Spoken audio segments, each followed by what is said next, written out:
Good morning. Welcome to Wake Up Real Estate, Tuesday morning, November 14th. Texting Tuesday. I screwed up the scheduling.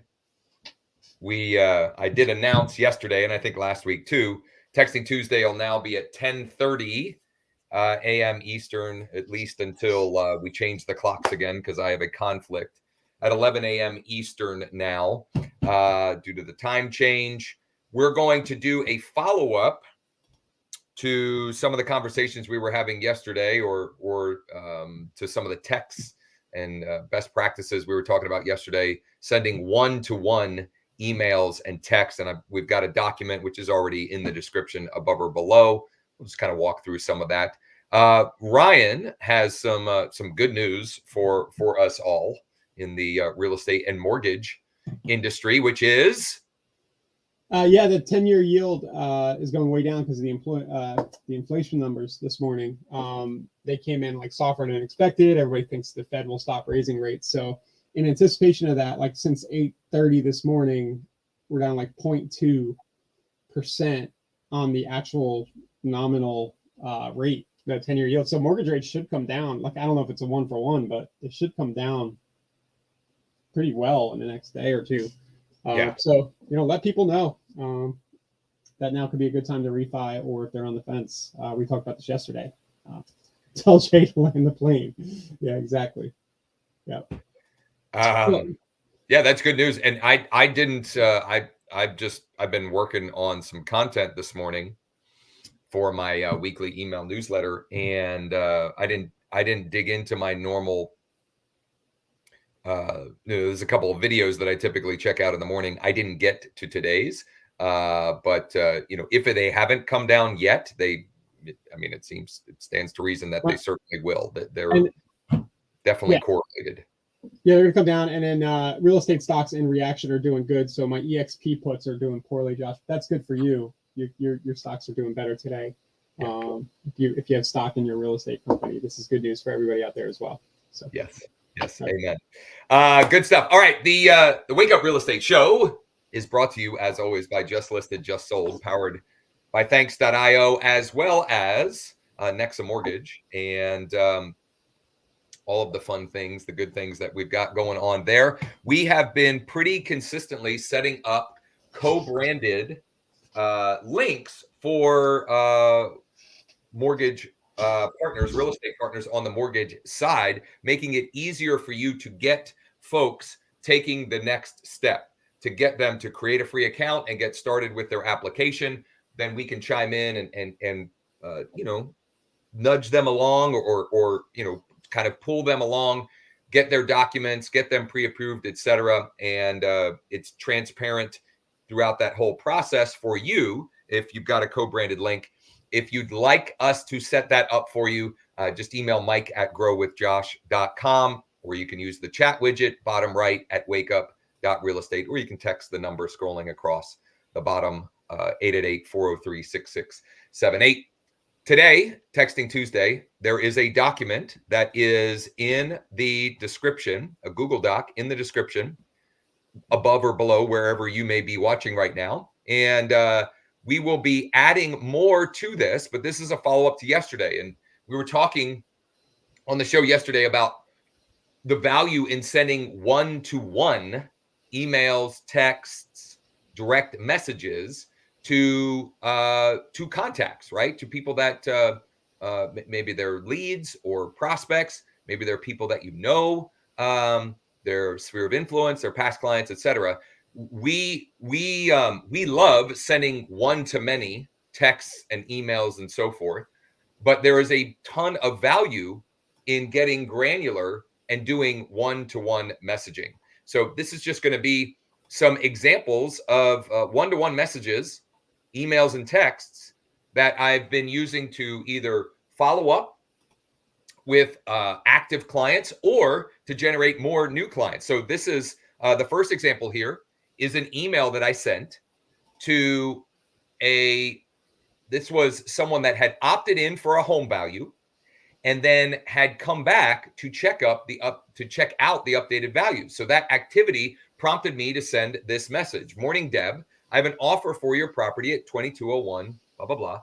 It's a strong offer, and you can choose the closing date. Would you be open to having a quick chat to review the numbers? Let me know either way. By the way, the way I'm making this isn't some bait and switch. I actually do have an offer for them. We use Zudelio as a cash offer platform, and I popped in her property, and it spit out some offers. And I've worked with them long enough to know that the offers are legitimate. And when someone like Deb accepts the offer, we get the documentation, we write it up. In fact, I did that last week or 2 weeks ago on a for sale by owner. They ended up getting an offer on the open market, so they didn't take ours, but they have that as a backup offer, if nothing else. Anyway, that was the message to Deb. She said, "Hi, yes, I am interested and available to chat." This is a good example of persistence.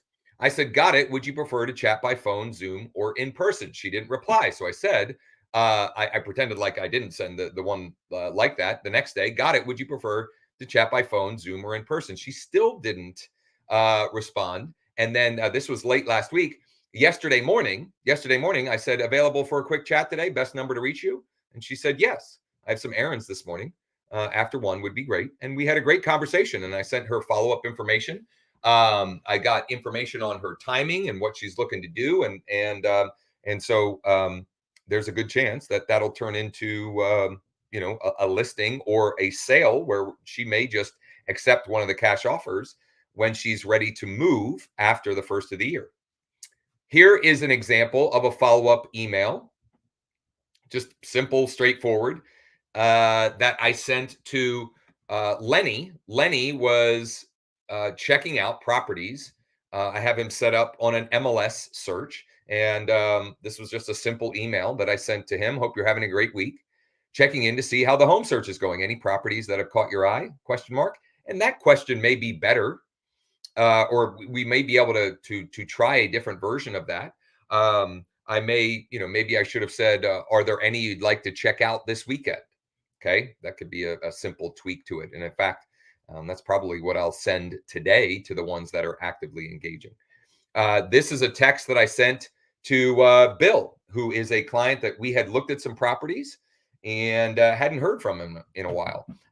So I just wanted to check in and see how the home search is going. And he said it's been frustrating. And I think that the frustration is simply there isn't the inventory that they're hoping there would be. Okay. So it's not that they're frustrated with me or our team. It's just that he's been frustrated with that part. But what I do know is after I sent that text message and I saw my morning email update from Bright MLS, is that he checked out a bunch of properties. Okay, so it just you So he saw your name. He saw your name in his inbox again. He was reminded you existed, and now he's back on the hook. Exactly. Yesterday, Rob Hernandez, and unfortunately, but because of the way our technology works here, we didn't know that this was from Rob yesterday. It's nice to see Rob around.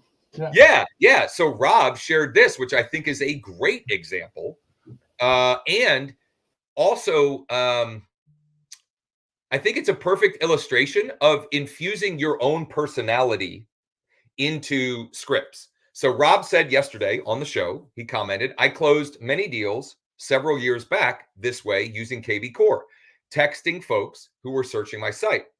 I wouldn't say that I noticed they were on my site or anything, right? So he wasn't being creepy. He just said, 'Hey, Ryan, a while back you were kicking around the idea of making a move. Is that still something you're working on, or is it on the back burner for now?' And the reason why I said, your own personality is, that the way he worded that is different than I would have worded it. But it worked. It works for him. It's the way that it made sense to him. Ryan would word it slightly differently as well. So just taking a very casual approach to just checking in with folks. If you do it enough, and the challenge that we threw out yesterday was commit to doing 10 of these a day, personal one-to-one emails or texts or direct messages. You do 10 a day, and let's say you take off the weekend or you take off Sunday, right? Or let's just say, just for easy round numbers, you take off the weekend. in a month, that would be 200. I would be shocked if that didn't get you 2 to 5 either reactivated clients or activated clients from that. So much so that I'm committing to do it myself. You know that we are, again, huge proponents of one-to-many, but there's value in one-to-one and committing to the action, not the result. Committing to the action, not the result. In other words, you could send 200 and it doesn't turn into any active clients. But if you do that long enough, it absolutely will turn into the result. And what you'll learn in doing the action of the 200 is maybe you need to change what you're saying, right? If I've done 200 and I haven't gotten any positive responses, I probably need to take a look at what I'm sending or how I'm sending that message and make a tweak for the next 200, right? So some other examples here. Here's a message that we had sent for one of our co-marketing partners. Hi, Jayla. I work with Brendan on the mortgage side of things. Do you have time for a quick chat about your financing options? Maybe tomorrow around noon. And this is Ryan at work here, and it's similar to similar but different to Rob's. Or is it on the back burner for now? The end of this is, or are you not that far along in the process yet? Right. So it's casual. It's not pushy, right? It's pulling them towards us, not pushing them away. And she said, tomorrow's fine, but it'll have to be after 5 p.m. Would 5:15 work? Yes. And I actually spoke to Jayla last Thursday, maybe at 5:15, right? Here's another example. Hi, Yolanda. Thanks for filling out our form and requesting more info about your mortgage options. Would you have time later today, maybe at 3 or 4, to chat on the phone for a few minutes? And then she actually didn't respond to that. So we followed up. Hey, Yolanda, just following up and wanted to see if you'd be available sometime this week for a quick chat about your financing needs. She said, yes, tomorrow at 11 a.m. And we were already tied up at 11. So we said 11:30. So we'll add more examples here. The point is, and Ryan, you gave some great examples yesterday as well, or some thoughts on this. The point is just casual one-to-one follow-up. Okay. For two reasons. Number one, you will circumvent deliverability issues, right? So, for example, if there's a thought there too that I want to get in. If you're sending this from email, not only will you circumvent, you'll signal to the email provider when you get the response that they want to get email from you, so your mass emails work better.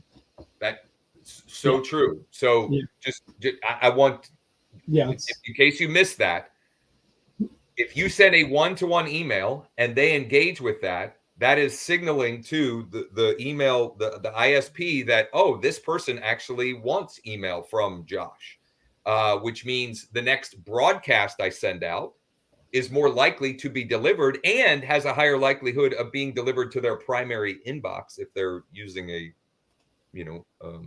email inbox that has those delineations. So, I mean, there's no getting around the work. And in a world where most people don't answer their phones anyway, send them a communication that that saves you time and energy. It's easier for you to send that communication, and it's easier for them to receive and consume it on their own time versus trying to chase people down on the phone. And then when they engage, that's when you pivot to the phone. So for that Deb example, she engaged with my email, and then we pivoted to scheduling a time to chat. Right? We agreed, and she actually answered her phone. That was 100% connection rate, right? Because she had already agreed to receive the communication, and she was open to what I was offering.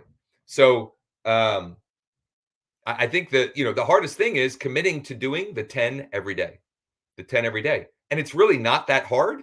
It's just about getting the habit and blocking the time to do it. And really, I mean, we're talking about 10 to 15 minutes. I actually did 10 yesterday while I was waiting for my son. My 14-year-old, he was working out with the guy that he trains with.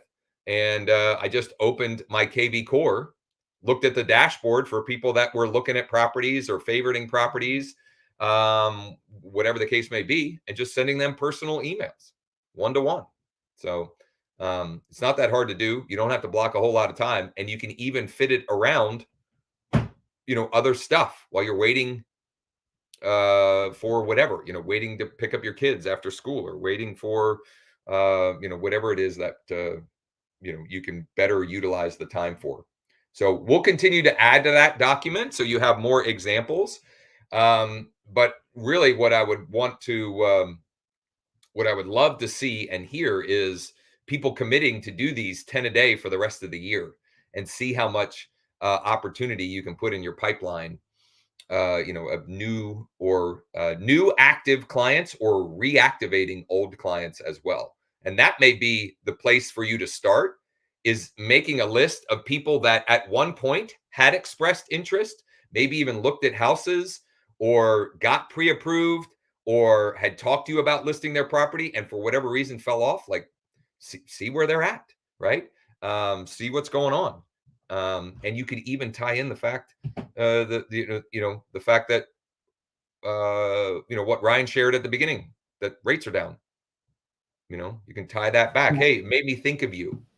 Are you still, and using Rob's language, are you still kicking around the idea of making a move? Are you still kicking around the idea of buying your first home? Are you still kicking around the idea of downsizing? Are you still kicking around the idea of trading up? Right? There's any number of scripts that can work. It's a matter of actually using them. That's where the rubber meets the road. Yeah, the one-to-one around rates this week should be pretty good, especially if you do some math around it and say, hey, if you know somebody was looking at a $400,000 house, give them the math about how much, this week, the monthly payment this week would be compared to last week. Just around, a rough number. Yeah. Like your mortgage will be $100 cheaper. Yeah. Just to make it more concrete, FHA rates in the sixes, which, relative to where they were 7 to 10 to 14 days ago, is a huge improvement. And we're seeing there is still demand, lots of it in the market. There's still lots and lots of demand. I wrote an offer yesterday on a property. The sellers declined because it was an aggressive offer, but we're going back to them with a counter offer today. And the current rates were not a deterrent, because them buying a home is a better option in their mind than them renting right now. It's easy to make that case regardless of rate. So tomorrow is What's Working Wednesday. So we'll share what's working right now for us. I'll share the content that I'm going to be sending out in my weekly email newsletter. And then at 1 is our weekly workshop, which I mentioned yesterday is going to be the next step in how I'm changing the way I'm delivering my email newsletter. I tried MailChimp. It took them all of about 72 hours for them to kick me off their platform. So we're going to go to Plan B, and then Plan B doesn't work, we'll go to Plan C and D, and however many necessary to get that locked in and dialed in, so that more of the people that have subscribed to receive information from me actually get it, and therefore the opportunity to create more conversations, potential relationships, and obviously clients. So that's what's on the docket. Ryan, you have anything else for the good of the group? I don't today. Okay, perfect. So we'll be back tomorrow at our normal time, 11 a.m. Eastern. 11 a.m. Eastern tomorrow. The scripts, the examples, etc., they're in the document that I was sharing, which you should be able to find above or below the description. If you can't find it, just go to wakeup.realestate, use the chat widget, bottom right. Mike will get it to you one way or the other. And most importantly, actually use them. Send 10 one-to-one messages in some form or fashion today, and then do it again tomorrow, and then do it again Thursday, and then do it again Friday. And then if you want, you can take the weekend off. Or if you're a go-getter, you can do it again Saturday morning, right? And just keep doing it and doing it and doing it. And the more you do it, the more efficient you'll become at it. And the more you'll do it, the more you'll stack up evidence that if or when the people receiving your messages are ready to do business, to buy or sell real estate, they're going to contact you, right? They're going to contact you because they may not respond today. They might respond a month from now. But today was another point of evidence that they should work with you when that time comes. Anyway, enough of my rant. Thanks for tuning in. We'll be back tomorrow, 11 a.m. Make it a great day. See you guys.